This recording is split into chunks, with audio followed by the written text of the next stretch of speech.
Hi, my name is Chris Parkhurst. I'm a documentary filmmaker, and I'm also the host of the Documentary Life podcast, a show that spans 140 episodes, has been downloaded in over 135 countries, and I've been producing for about 5 years. I decided to put each and every episode up here onto YouTube to sort of expand the audience, and as we say in the show, maybe inspire and inform some more doc filmmakers, hopefully like yourself. In the episodes, you may find some older, maybe outdated URLs, in particular any of the documentary filmmaking courses that we do offer online. If you have any questions about the URLs, simply look in the show notes on this page, here on this YouTube page, and that'll be able to take you where you need to go to. Other than that, I hope you enjoy the show, and it's great to have another listener to the Documentary Life. Have a great day. Microphone check, 1, 2. CC, hello and welcome. CC, hello and welcome. 1, 2, 3, 4, 5, 6. She sells seashells by the seashore. She sells seashells by the seashore. There we go, rolling. The most important thing is, I always say, is the story. Have it together. Know where you're going, how you're going to do it, how you're going to present it. Once you have it in your mind that it's clear what you want to do, it's easier to convince somebody to come along and give you money for it. Hello and welcome to The Documentary Life, a show that sets out to inspire and inform you on how to best live and lead your own documentary life. I am your host, Chris G. Parkhurst, and this is episode number 51. And it is brought to you by Barong Films, proud creators of documentary film, the Documentary Life podcast, and the Documentary Academy, our industry-changing A to Z documentary filmmaking program that will transform you into the documentary filmmaker that you've always wanted to be. Find out more at thedocumentarylife.com/academy.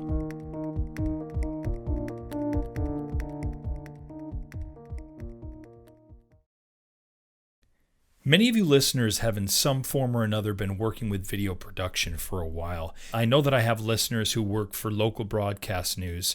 Hello, Jonathan in Michigan. I have listeners who work in VFX. Hello, Richard Nazi. I have listeners who are students in university for, film or TV production. Hello, Sophia in Costa Rica. I have a listener down in the Phoenix, Arizona area who does videos for the police force down there. I have listeners in the UK who do corporate video gigs. So a lot of you, not all of you certainly, but it's pretty substantial. A lot of you have plenty of experience working in video, but this may be your first time venturing into the world of documentary. It's the first time you will be doing a documentary film. Some of you have already started working on the film. You're either just now shooting or you're in the post-production phase and piecing your film together. And there are others, and for a number of different reasons, who have not quite started on their documentary project as of yet. But the more that I hear from you guys, whether it be from those who haven't quite yet started on their documentary idea, or for those who have, there is a common thread that seems to come out. And quite honestly, this seems to happen more often than not, which is that a big part of the reason that you're not yet fully working on your doc project, or maybe why it took so long to get started in the first place, was because you didn't believe that you had the right to make a documentary, that you were not, in fact, a documentary filmmaker. I'd be willing to bet that a number of you are sitting here listening to the program right now, and you're nodding your head, and you're thinking, yeah, that sounds like me, or yeah, that was me. This idea of not feeling that somehow you're qualified or that you're not worthy to be referring to yourself as a documentary filmmaker, this is what I'm referring to, by the way. There's a name for it, actually. It's called the imposter syndrome. As if you're not really who you say you are, like you're posing as a documentary filmmaker or something. That's actually pretty hilarious, by the way. The idea that one could be a documentary film poser. And I know that many of you have or are currently experiencing this imposter syndrome, not just from the emails that we receive here or the posts that you make in the Documentary Life Community Facebook group, but because I experienced that very same thing myself years ago before I was to begin work on my first doc. And I've worked alongside many well-established filmmakers who also themselves were pretty unsure if they were qualified to make a documentary film. Hell, we've had some of them here on the show. And in fact, we'll be talking to another one of these people later on in today's Shared Conversation with the Doc Industry guest segment. And oh, by the way, this guest is someone who's about to receive an IDA Career Achievement Award. And because of this, I'm here to tell you right now that you should banish any of that kind of prohibitive self-doubt. You should get rid of the imposter syndrome that you may be experiencing, because you are, in fact, 100%, no doubt about it, I promise you, you are a documentary filmmaker. So let's discuss this after a quick break, shall we? I am Chris G. Parkhurst, and I am a documentary filmmaker, and I am also the host of The Documentary Life.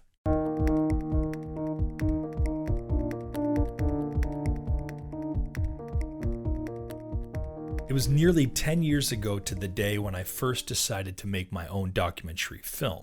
It was right around the holidays. In fact, I was working as a PA on the set of some commercial for, I don't know, it was either a PlayStation or Xbox game or something like that. During those days, I was still doing a lot of PA jobs, but I was starting to get some of my first editing gigs. It wouldn't be long before I'd make a conscious decision to leave the PA world behind and concentrate solely on editing. But at that time, it was near the holidays, which in Portland, Oregon, it usually meant a pretty quiet couple of months coming up, as the early part of the new year was typically the slowest time of the year for film and TV work there. Anyhow, I was no doubt helping some grips haul heavy cabling and C-stands on or off set, or probably shuttling chairs and tables from the production truck to set up for lunch. All very typical activity, of course, for a production assistant. Over the past week, between lock-offs and laying down carpet runners in the locations we were shooting in, I was going back and forth between daydreaming about Nepal, which I had visited the year prior, and observing the director, Greg, who he really seemed to have a very admirable, professional, yet friendly attitude with all of his cast and crew. So I was observing him a lot. But every time I thought about Nepal, I couldn't get the image of me trekking in the mountains, often alongside hundreds and cumulatively thousands of goats who, if you've been listening to the show at all, you know that they were headed to their sacrificial deaths during Nepal's biggest holiday known as Dasai. I'd been mulling over an idea for a doc film about this as a doc film for off and on for the past year. And over the past couple of months, the urge to make this film, it really started to become more and more pressing. I'd also recently been hired to edit on someone else's documentary project. And so in the new year, I'd be headed to Chicago to work full-time on it. I was excited about this. I was excited to not be doing PA work, to be working in January, and most certainly to be editing on a documentary. In fact, I'd already been looking at some of the footage for the film, and it was all very exciting. To be working on a documentary again, to be editing on another feature doc. But to get back to that day working on the commercial, lunch had been called, and I was eating a plate outside on the back porch of the location, away from most of the rest of the crew. I sometimes preferred this over eating at the crew table, just because it was a nice sort of respite from the chaos, well, controlled chaos, and constant movement, really, that makes up a day on set. It was a chance for a breather, really, and to kind of reset. But as I began to eat, I hear this voice behind me. And I look, and it's the director, Greg, and he's asking if he can join me. And as he sat down beside me on the steps, I noticed the bracelet that he had on his wrist. It was this bronze piece with these small Tibetan prayer flags colored all around the bracelet. It was subtle. Most would barely take notice of it. Yet to someone like myself, it was striking. Who other than around some import shops in town, you wouldn't come across this sort of jewelry except in a place like, for example, Nepal. I commented on it. I commented on the bracelet, and I asked where he'd gotten it. India, he said, and my eyes lit up. Oh, you've been? Yes, I'd a few years back. Oh, really? And he said, yeah, have you been? I told him, no, I hadn't traveled to India yet, but that I'd spent some time in nearby Nepal. And he told me that he himself had also traveled to Nepal during that time that he afterwards from India, and that he loved it.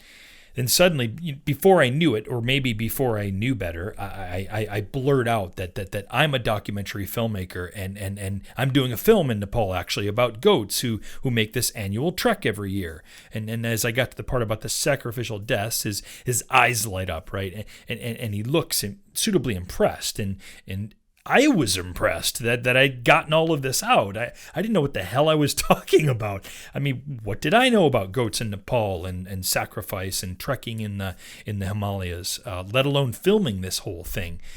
But man, I sure sounded like I did, and Greg, the director, sure believed me. Thankfully, I was called away on the radio right about then, because who knows if I could have kept up the charade much longer. Or at least that's what I was initially thinking. But later on set, I was getting the DP a bottle of water, and Greg, who's standing next to him, he says to the DP, "Hey, have you met Chris? He's a documentary filmmaker. He's doing a documentary in Nepal." My face, of course, got really red as I could sense the DP just kind of looking at me, and then the first AC is looking at me, and I think maybe the makeup person or somebody had heard it as well. I don't remember exactly, but as I walked away, something inside of me shifts. Something inside of me shifted. Instead of thinking, who in the hell was I to be telling people that I'm going to make a documentary, my attitude became, yeah, damn right, I am going to be making a documentary film in Nepal, because I am a documentary filmmaker. As I lay in bed later that night listening to, I'm sure I had some traditional Nepalese music playing, and I'm furiously kind of jotting down notes in my journal about my idea for the documentary, the feeling just continues to grow, right? And I begin to realize that, hey, you know what? I've worked on other people's docs. I'd been working on many film and commercial sets as a PA.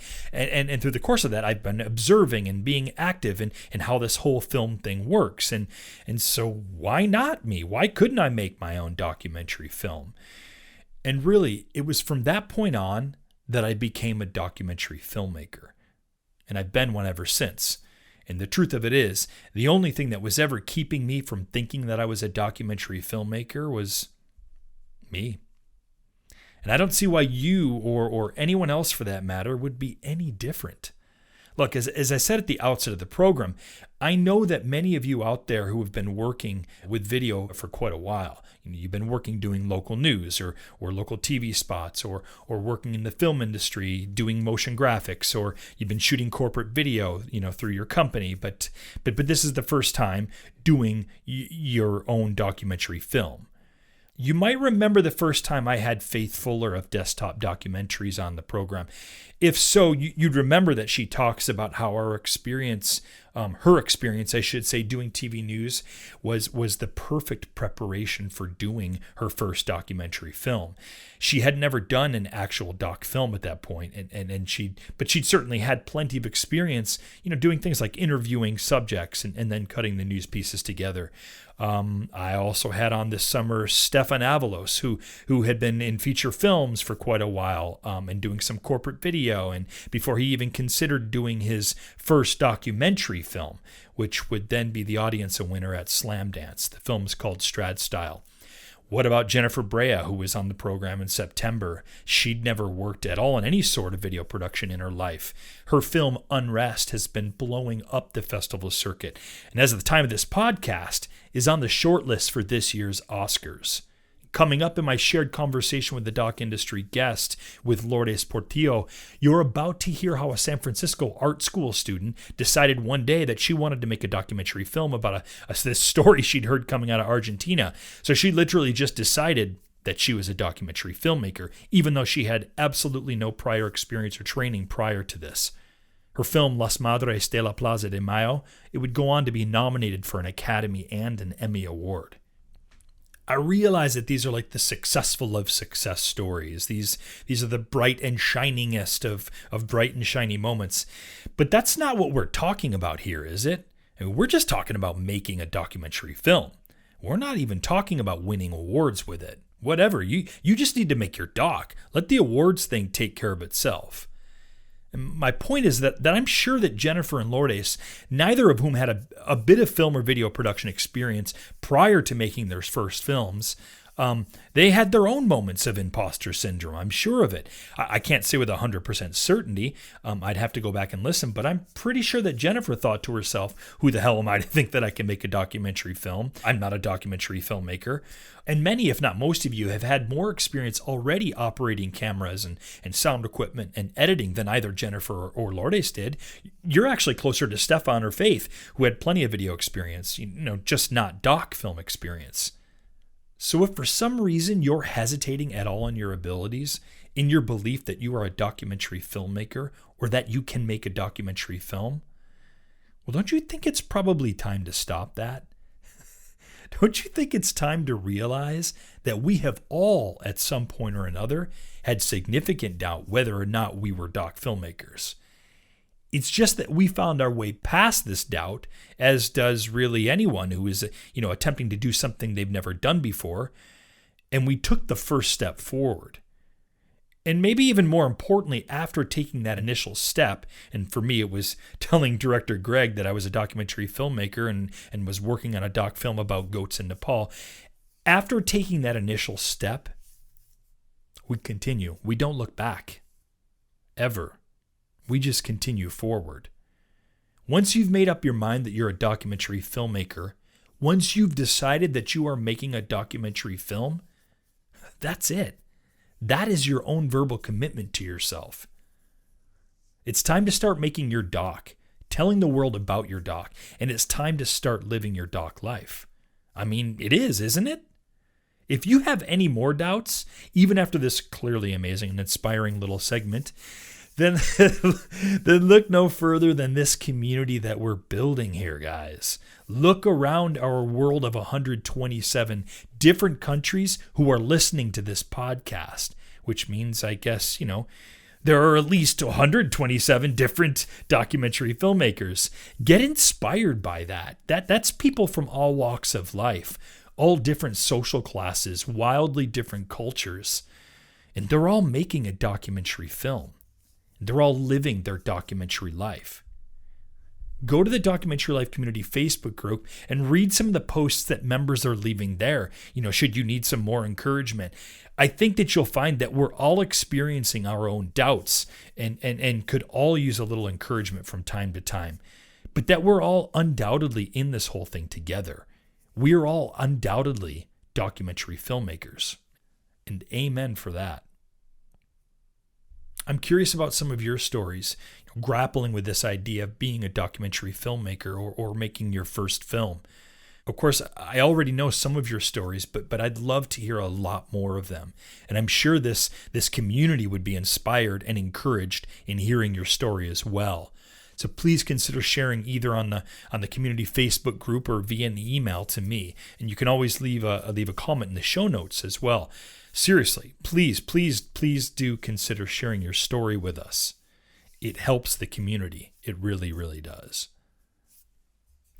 It is now time for the Doc Lifer Community Question of the Week, which comes from Doc Lifer Fred Bell. Fred joined us last Monday evening for our first ever Facebook Live event.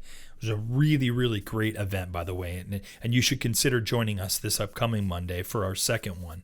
We'll be discussing your questions and comments based on this very episode. So anything related to this first segment on the imposter syndrome or anything that might be sparked by my upcoming conversation with Lourdes Portillo. Anyway, Fred asked the following question during last Monday's session. He asked, I'm jumping back into this arena of video production after being away from it for a very long time. I'm about to approach someone that I know only as an acquaintance about doing a short documentary portrait about their work and life. I have met this person several times and we occasionally exchange emails. This person is very modest and I suspect that his initial reaction to my idea is to decline, and he may give me some understandable reasons for declining.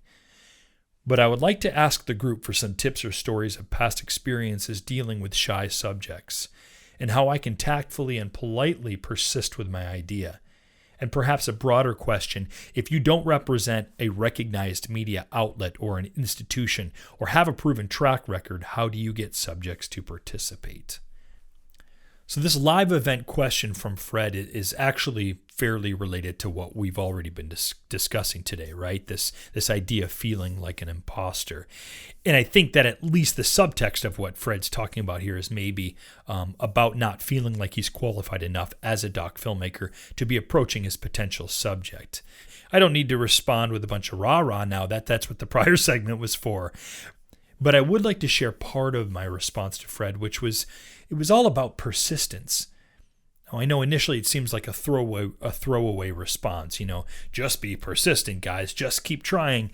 However, you might remember in last week's conversation with filmmaker Rebecca Dreyfuss, she talks about how she's relentless, how she never gives up, and it's a key to her being a doc filmmaker, and that she views something like declines for an interview as nothing more than a challenge. She'll find another way to convince that person. That doc filmmaking for her is really just about obstacles and navigating your way through those obstacles. She talks about how it took nearly 2 years to get one of her subjects to agree to be filmed. It was author Peter Matheson, and he kept rebuffing her invitations to be interviewed for her film On Meditation. But she kept finding ways to dialogue with him and basically convince him to be filmed. You might remember she couldn't even email him. She had to send letters via snail mail. So she's handwriting these letters. And it was through this persistence and correspondence that she eventually got him to agree to be interviewed for the film. And this was an interview that she had marked as very important for the film. So I think that regardless if you're Errol Morris or you're from the BBC or whatever, if you are persistent with your ask, if you take the time to develop a relationship with your potential subject and perhaps make them at ease with the idea of being filmed if they're initially hesitant, I think you stand a pretty good chance of getting your potential subject to agree to be filmed. So yeah, be persistent, doc lifers, be persistent. If you too might like to share a question with the community or offer up some feedback of your own or give us some topic or guest suggestions, we'd love to hear from you. So please email me at chris@barangfilms.com. That's chris@barangfilms.com. And you too could be included in a future Doc Lifer Community Question of the Week segment. Next up, we are about to sit down with one of the industry's most respected documentary filmmakers of the past 30 years. Her name is Lourdes Portillo, and she is set to add yet another award to her already sizable resume of awards when she steps up on the stage at this year's IDA Awards to accept a Career Achievement Award. That conversation coming up.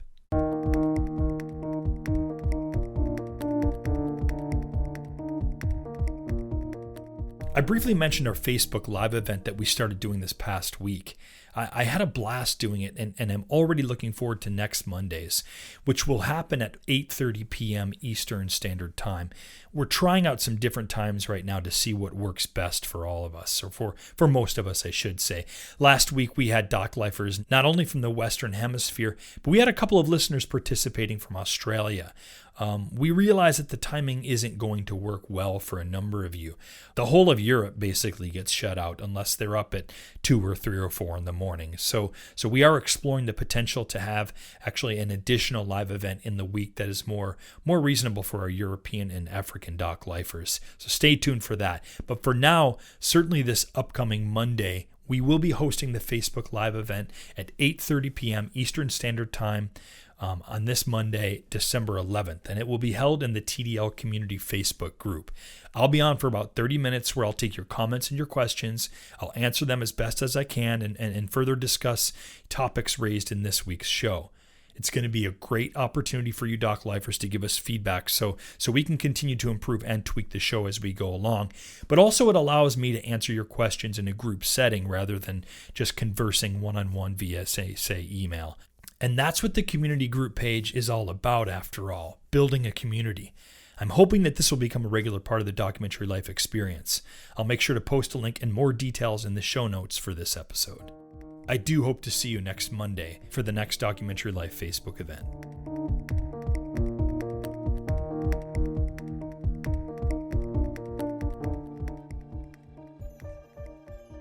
Over the past decade, the world of documentary film promotion and distribution has changed dramatically. And what's awesome is, for the most part, it highly benefits us independent doc filmmakers.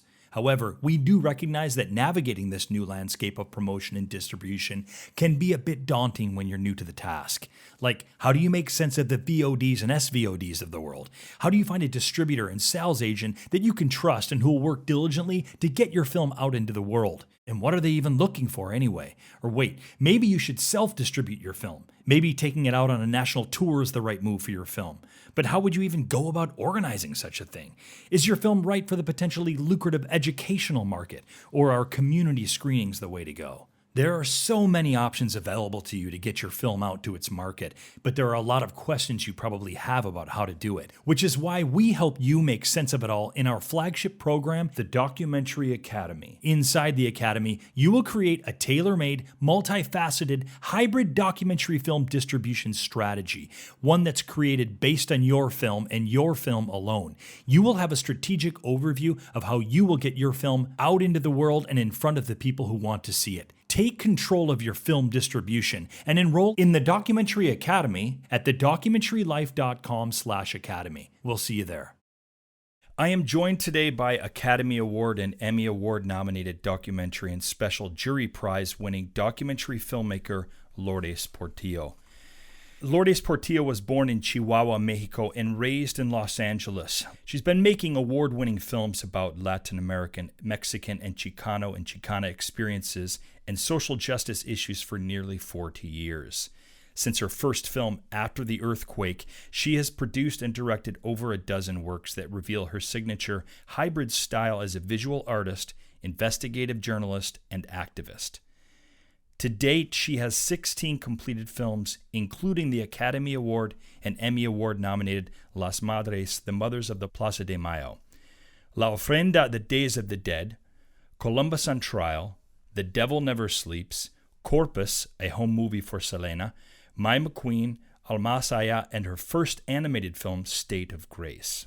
Portillo's films have screened at premier cultural institutions and events around the world, such as the Venice Biennale, Toronto International Film Festival, London Film Festival, the Sao Paulo International Film Festival, the Whitney Museum for American Art, the Guggenheim Museum, Metropolitan Museum of Art, and in the New Directors New Films program presented by the Film Society at Lincoln Center and the New York Museum of Modern Art.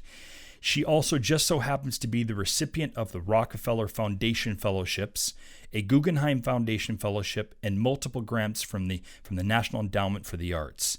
In 2016, she was honored with the Distinguished Anonymous Was a Woman Award for her career artistic achievements. And at the time of this recording, she is now days away from receiving the prestigious IDA Career Achievement Award. Señorita Portillo, bienvenidos a la vida documental. Thank you so much. I'm happy to do this. And I cannot tell a lie, Lourdes. I had to practice that last bit multiple times before I called you. Well, you did well. Oh, thank you. I appreciate that. Gracias. Lourdes, for my listeners who may be unfamiliar with your work, how would you best describe the type of documentaries that you involve yourself in? Well, I think I make documentaries, and then I also make kind of artsy films, right? To entertain myself, and also because that's how I was trained, more as an artist than as a documentary filmmaker. But my passion really is documentaries. That's what I've pursued doggedly, really. Well, and maybe we could talk a bit about how the whole doc thing started for you. You were an art school student in San Francisco in the late 70s, correct? Exactly, yes. And in your bio, you mentioned in the 80s joining with the, and I'll quote, generation-defining community of San Francisco Bay Area filmmakers. First of all, yes. Is that the same as the now pretty well-known Bay Area Video Coalition, or is just a looser defined group you're referring to? Well, there was a very political group called Cine Manifest,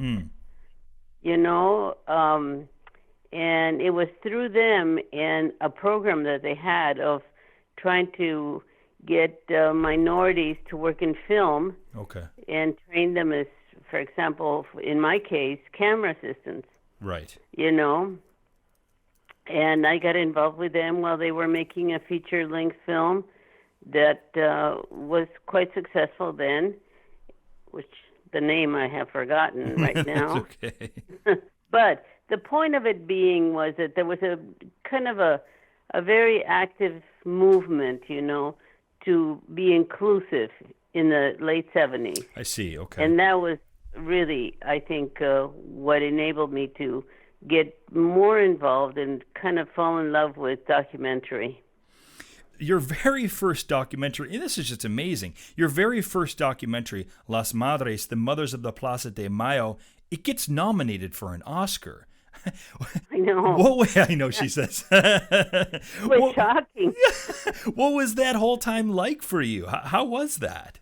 Well, you know, we were in art school, Susana Munoz Blaustein and I, and we said, well, she was telling me, you know, in Argentina, there are these mothers. They're called the crazy women of Plaza de Mayo, and this is what happened in Argentina. And it was very recent, you know, the disappearances were happening then. And she was just telling me the story, and I said, well, let's make a film about it. And she said, well, we don't know how to make a documentary. We're in art school, you know. Wow. And I had been working with Cinemanifest as a camera assistant, and I had seen them make documentaries. Okay. And I said, well, let's study it, you know, and let's see how it's made. And we started studying documentaries and their structure, and we said, we can do it. Let's do it. So from that point where you decided let's do it, how do you accrue some of your equipment? Of course, at that time it's fully film, right? So how are you accruing your equipment? What are you doing for funds? Like, how are you doing that as your first as a first-time documentary maker? Well, yes. I mean, that was very hard for me because I never had asked for money to make something that I passionately loved. You know, it seemed crazy. I didn't know that you could get grants and go make a film. But Susana was very clever, and she said, look, there's grants. Let's apply for grants. And that's what we did. We applied for grants, and I think we began after we had raised $20,000. Oh, I see. Okay.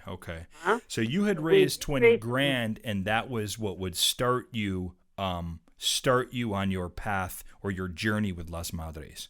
Exactly. So those $20,000 went a long way. I'll bet. You know, and we got, you know, a cinematographer, we got a sound person. I mean, we knew these people, obviously, you know. In the Bay Area, it's a very small community place, and you know each other. So that's how we put our crew together. So how did this Oscar nomination happen, and what was that like?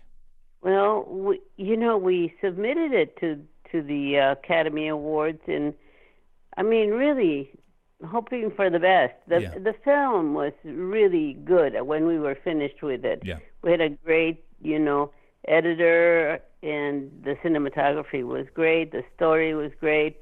So we figured, well, why not, you know? Everybody else does it. Let's do it. I'm sensing a theme here. There's this attitude of, why not? If other people can do it, why can't we do it? I love it. And it's my audience will very much appreciate that. And that's great. Okay. And so it gets nominated for an Oscar. Do you see this? Does this open some doors for you as a doc filmmaker? Oh, my God, yes. I think that it opened the world to us, you know. It was really a kind of earth-shaking change in, you know, where we were at and where we landed.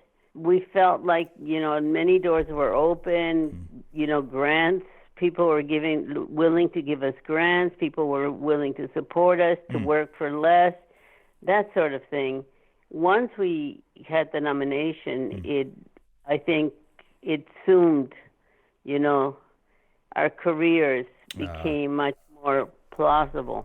Well, and this obviously, you know, led to the path that would become 1994's The Devil Never Sleeps, which is a very personal documentary, and it really marks a turning point creatively for you.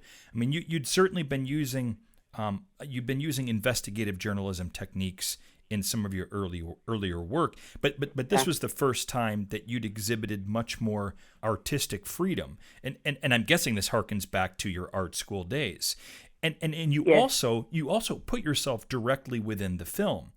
And I have to say, for my listeners who have not yet seen The Devil Never Sleeps, it's absolutely wonderful and riveting, and it's really a prime example of where it's like this crossroads where your artistic needs and your investigative doc needs and a personal doc where they all meet, and it's an incredible film. It all started when I received the message that my favorite uncle, my tío Oscar, had died. Immediately, I called his widow, Ofelia. Bueno, sí, Lourdes. Luli, sí. Luli, ¿qué pasó? ¿Qué pasó, Ofelia? Muy triste, Luli. ¿Qué pasó? Estoy muy triste. ¿Pero qué pasó? ¿Qué pasó de qué? Con mi tío. The Devil Never Sleeps, you travel back down to Mexico, to towns like Chihuahua and Guaymas, where you're originally from, and much of your extended family still resided. And you decided to discover what happened, in the mysterious death of your uncle Oscar. And the film at first glance, right? At first glance, it's certainly about this murder mystery, but it's told entirely in your narrative voice, as well as, of course, the testimonials of family members and business associates. First of all, I'd love to hear how you came to the decision that you would yourself be in the movie. At what point in the process did that happen? Well, it actually happened midway in the shooting. Really? Yes. Because of course, as a viewer, you would never think that, right? I mean, at the outset, right. You're in the film and you're receiving the phone call. We were shooting. We had several shoots, of course. Yeah. We had already shot one. We had one shoot, and then we went to the second shoot, and I couldn't get my aunt to talk to me in front of the camera. Right. And I'll never forget it. We were and it's filmed. You see it in the film. Yeah. It's in a motel room, and I have gone to this length of, recording her voice. Yes. When I'm speaking to her. Yes. Because she wouldn't talk to me. Right. Recording the telephone I conversations. remember my crew saying to me, my cinematographer, Kyle Kibbe and Jose Araujo, the sound man, say to me, Luli, you have to be in the film because it's going to be a mess otherwise, Oh, I see. This is what precipitated that. This is what Yes. informed that decision because, of course, Yes. the conversation that you're having with the aunt, and for my listeners, the aunt is the second wife of the deceased, Oscar. And so Yes. you don't have her on camera, of course, and so you guys are filming the actual telephone conversations. There it is. That Yes. explains it right there, Lourdes. Yes, that's what happened. But at the same time, many things were happening in documentary. It was an exciting time. People were doing documentaries in the first person.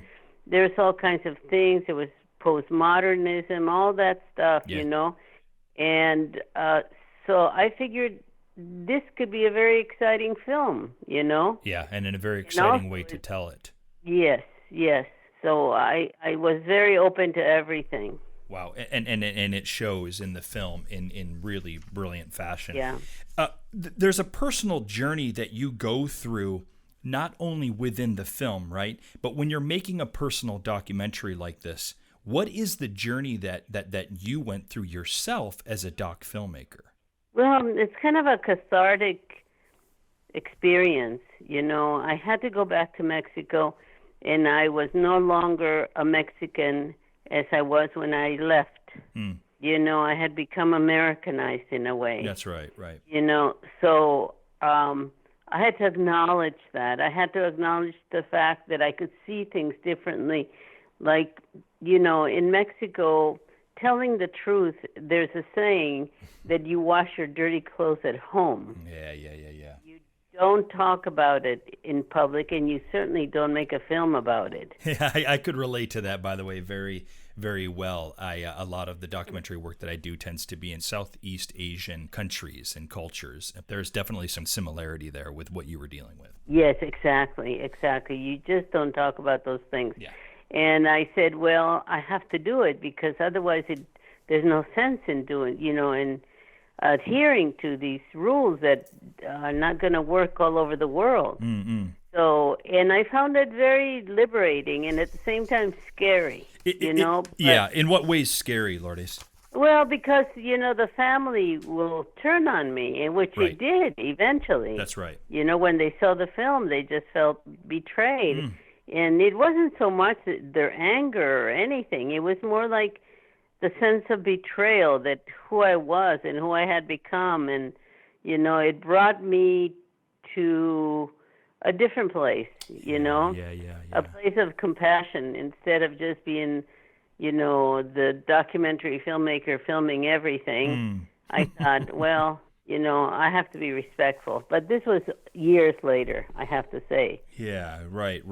It makes me think that, I have a number of listeners who I know are making very personal docs themselves, and they're dealing with some pretty dark material. Lourdes, I'd ask you, what advice do you have, for these people who are setting out to make a personal documentary that perhaps explores darker elements to their own family? What should they be aware of? Well, I think that you have to be very respectful, and I think it's good to talk about those things and to name them and not do them, in a cavalier way, but really acknowledge them and say, this is not spoken about, or there must be ways, that you could not make it so shocking. Yeah. I think what was shocking in those days for me, and let me put myself back into the story, is the fact that my uncle might have been gay. That's right. And that was a big shock in Mexico. Yeah. And people didn't talk about those things. Now, I have a cousin who's gay and he's all over Facebook,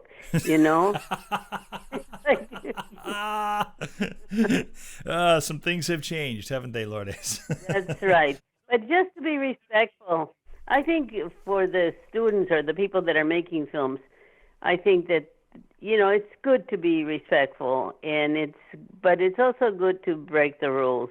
But you be careful how you do it.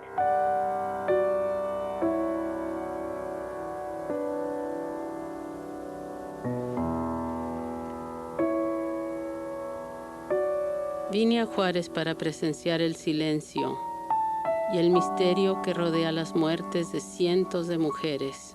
Another big turning point for you in your career was your film Señorita Extraviada, where you investigated the well underreported and underinvestigated story of hundreds of young women who had been kidnapped, raped, and murdered in and out of the Juárez, Mexico area. This was a time where your interest in human rights work really, it seems to me, it hits a critical point. You're traveling around the world, you're showing your film at festivals, college campuses, civil liberties groups, and it seems like you come to this realization that part of your job as a filmmaker is also to teach, mentor, and inspire others to be courageous and creative in making documentaries with activist elements to them. And I'd like to talk to you a bit about this. Sure. And I feel like you can speak directly to my audience. Honestly, many of whom are well acquainted with working in film and video. It could be commercial or corporate or as a hobby, but this might be their first venture doing specifically documentary. What does it mean? First of all, what does it mean to be courageous and at the same time creative in our documentaries? Courageous and creative. You have to, I think, be open for all kinds of possibilities. So that makes you courageous, and then to be creative is to apply, all that courage, to the art of making a film. To go with, maybe implausible stories or implausible scenarios or implausible imagery, all those things. I think it's the same thing, basically.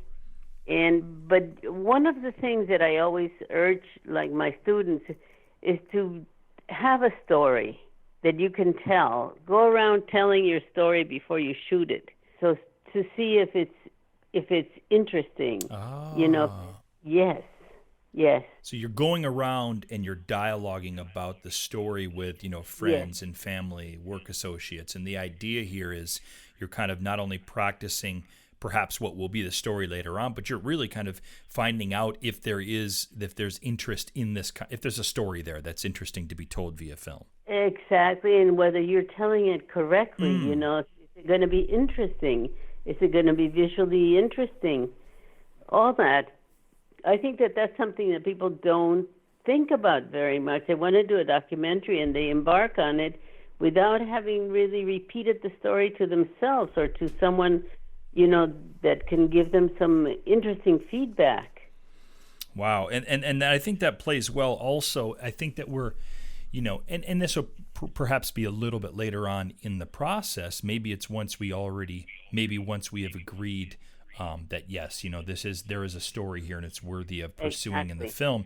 But I think we explore that also when we're doing our grant applications, when we're doing our crowdfunding campaigns, because you're doing the actual practice of you're writing about the film constantly. And so when you're doing things like grant applications and you're constructing your crowdfunding campaigns, you're constantly having to tell that story, and I think that helps us define it. That might be a little bit later on in the process, but I think they're still connected there because you're dialoguing, whether it's verbally or through writing. You're finding out what that story is, and really if it's a worthy story to tell. Yes, you're finessing it. You're refining it. You're listening to yourself tell it, you're imagining it, and you're constructing it in your mind, and it's so cheap. Yeah, right. It's the best way, I think, that story has to be very, very finely tuned in order to embark in actual shooting. So, and then when you start shooting, things happen where it might change many things, but it doesn't change what, in my experience, it didn't change the backbone of the story. It changed certain elements, but I always had that story. This is about my uncle. This is about, the mothers of Plaza de Mayo. This is about the girls in Juarez. Yeah. So, I think that's a beautiful practice, the orality of your story. Lourdes, when it comes to and you did this with your first film, right? When you set out to make Las Madres, you said, what, let's go try to get some funds via the grant world. Obviously, you have plenty of experience with that ever since those early days. What can you give us some advice for those of us who are first starting out to enter into the grant applications world? What's a thing or two we should know about that we might not know about? The most important thing is, as I always say, is the story. If it's a compelling story, if it's a new story, have it together. Know where you're going, how you're going to do it, how you're going to present it. Know everything about that. And all that work is mind work. It's you can do some research, of course, but, to me, documentary has a lot to do with orality, and that's very important. So once you have it in your mind that it's clear what you want to do, it's easier to convince somebody to come along and give you money for it. Yeah, right. If we ourselves are unsure of our story, then that doesn't instill confidence in other people to want to come aboard that as well. What about the film festival circuit? What's a piece of advice you can give us about that? Because obviously you're well acquainted with that world as well. Yes, well, it was at a certain time, but I think the internet has kind of changed it. There's ways that you can enter film festivals by paying a fee, and they try for you. And I don't know. I don't do it anymore, so I don't know how it goes. But I think it's good to meet the people if they come to your city, to meet them. From the film festival, tell them your story, what it is that you're doing, and you want them to see it. I think having connections, making direct connections with these people is really, really important. And following through and keeping them abreast of what you're doing. So this all I can say for that now, because I don't know exactly how it works. I think it's changed.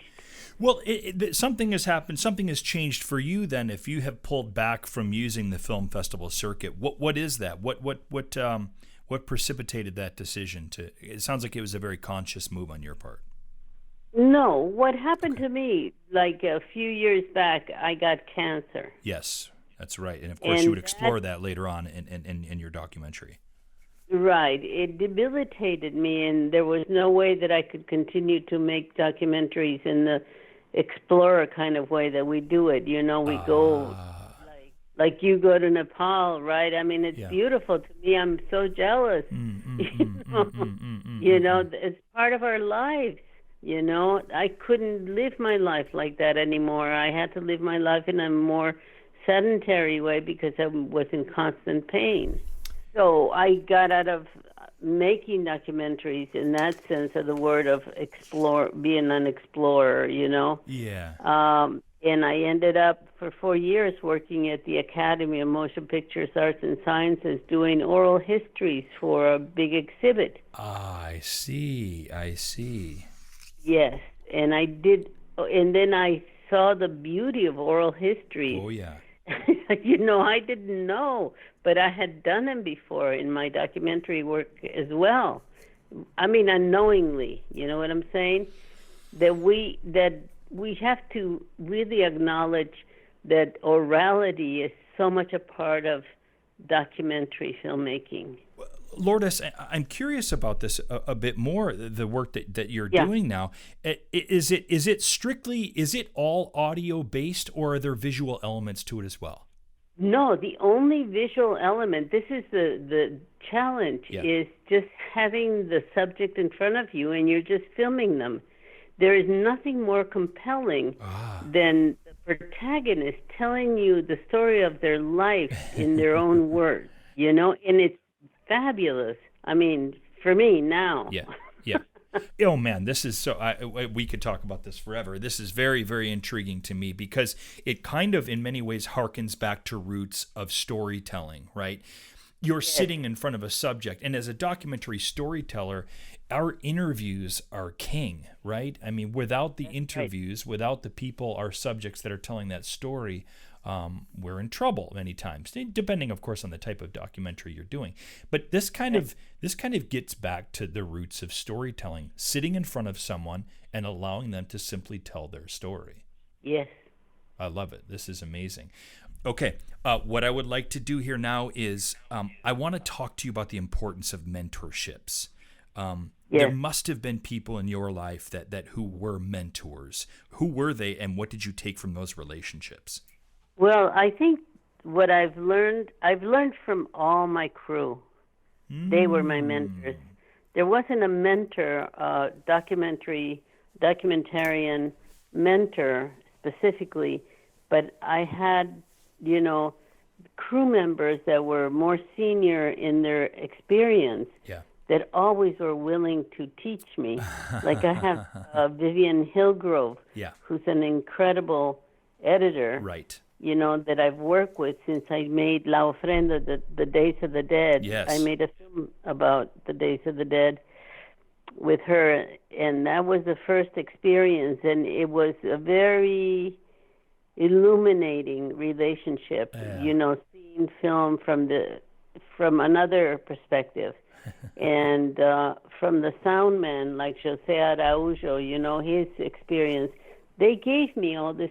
Their experience, they gifted it to me. Yeah. And that's amazing to hear. And it falls in line with precisely how you described really your entrance into the documentary world with your first film, Las Madres. You said basically, Yes. You know what? I just decided, we decided we were going to make a documentary film, and we just learned on the fly. And so that it makes sense. Your crew, the people that you worked with would function as mentors. They were my mentors. Yeah. They were my mentors, and they were my wonderful, generous, beautiful mentors that I'll always be grateful for. Wow, incredible. What have you taken from that from those relationships now as a mentor yourself? I'm sure you are a mentor to many people. And so how do you treat that relationship? What's your responsibility now as the mentor instead of the mentee? Well, I take it very seriously because any one of them could be telling the story of the century, Wow. So I always focus a lot. First of all, I think a lot about documentary, and I think a lot about, what kind of schooling they're getting. And sometimes they want to make a film, but they don't even have the story, I think that happens more often than we'd like to admit. I absolutely see that happening all the time. You too, yeah. And what are you doing to work around that issue? Like how do you work through that with people? I just say, no, I'm your mentor. You come to me and you tell me the story. I want to hear what you want to make this film about. They're ready to fundraise and they don't even know the story. I worry. Right. But they're my children. That's right. Absolutely. And I worry about that too, because, of course, the beauty of sort of the digital age now is so much is affordable to us in a way that it wasn't, certainly to someone like yourself in the 70s and 80s and prior to that. But the sort of the negative offshoot of that is people can easily access or purchase, all of this equipment, the latest and greatest, whatever, red camera, black magic, or drone equipment. And then they sit down and they're going to be filmmakers, right? And yet they suddenly, completely forget that, well, you need to have a story. Where's your story here? What's the story about? It's great you have this equipment, but how are you going to tell a story with it now? And I see where you're coming from there. And now with me, it's the opposite. I see all this equipment and I can't work any of it. Right. So maybe, you have every kind of camera and sound equipment.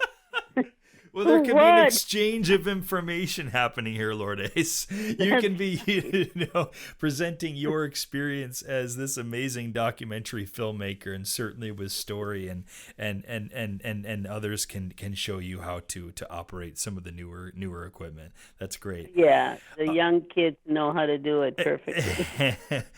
I'd love to talk to you about this weekend and what this weekend means for you.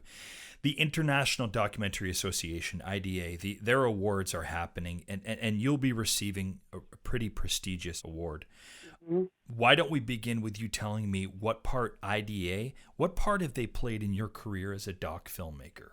Well, IDA has always been, a supporter of my work from the very beginning. Yeah. And I'm so happy that they are functioning, alive, and thriving, because I think that it gives all of us as documentary filmmakers something to lean on. Somebody's protecting us. There is a sense of being unprotected when you're a documentary filmmaker. You don't get the funding, you don't get the exposure. Yeah. You don't get a lot of things. You get a lot, and then you don't get a lot of other things. Yeah, right. So we have this organization that is watching our back, that is trying not even to promote, but just to sustain, these efforts. And I'm so profoundly grateful, really. So at the time of recording this podcast, you will be receiving the Career Achievement Award. We'll be releasing this show on a Friday, and the awards will be will be the next day on Saturday. You're receiving a Career Achievement Award. What does it mean to be receiving this? I mean, you're in the ranks of Werner Herzog, Alex Gibney, Gordon Quinn, Errol Morris. How does that feel? And really, what does this award mean for you, Lourdes? Well, I never suspected that anything like this would happen to me, but I'm very grateful because it seems that people were paying attention, to what I was doing. Yeah. And to be with these great heroes in documentary is just an astounding kind of shock. It really is, and I'm so grateful because I think it'll open the doors for other people such as myself. Feel hope. Feel some hope for their work, for their craft. Well, it is well-deserved, lady. It is well-deserved. Oh, you're sweet. Lourdes, I want to congratulate you on these incredible accolades that you have accrued over your lifetime as a doc filmmaker. I am infinitely curious about the oral work that you are continuing to do now. And of course, congratulations on the upcoming IDA Career Achievement Award. What a pleasure. What an extreme pleasure it's been having you on the program. Thank you so much. And thank you for inviting me to be in your program. Absolutely. Thank you so much, Lourdes.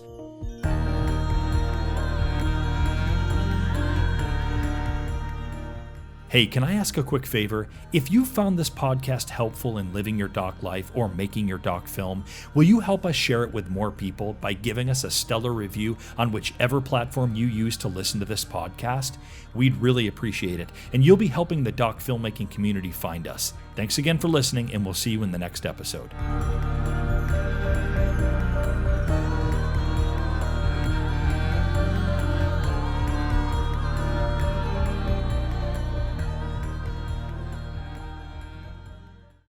Thanks again for listening to the show, and remember to like and subscribe to this channel. Also, remember, for any of the URLs that may or may not be outdated and you want to get the most up-to-date information, perhaps for the documentary filmmaking courses, for the blog, for other episodes, just go ahead and check in the show notes below on this YouTube page, and that'll give you the correct URLs to use. Thanks again. Have a great day.